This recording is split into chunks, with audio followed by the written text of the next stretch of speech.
Here we need to find the 5 remaining trigonometric functions for an angle theta. We're given that cosine of theta is equal to 2/3, and we have that theta is between 3 pi over 2 and 2 pi. That puts theta in quadrant 4. I'm going to draw a little diagram. Since theta is in quadrant 4, we're going to draw an angle that terminates in quadrant 4, draw a terminal side. We're going to actually make a right triangle here. Cosine of theta is equal to the adjacent side over the hypotenuse. So we're going to write that the length of this side is 2, that's the adjacent side, and the length of the hypotenuse will be 3.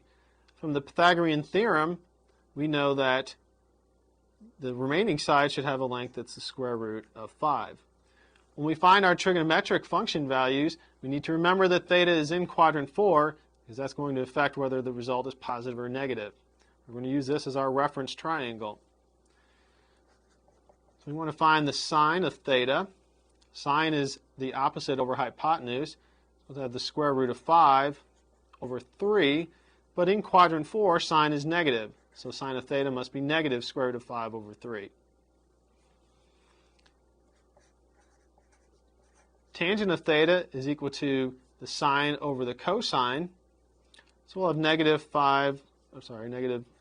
square root of 5 divided by 3 over 2 divided by 3, which is the negative square root of 5 over 2.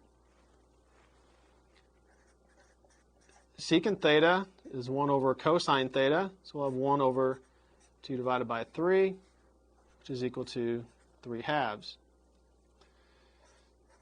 Cosecant theta is 1 over sine theta, so we get 1 over negative root 5 over 3, so it's negative 3 over root 5, which is negative 3 root 5 over 5. And then lastly, cotangent of theta.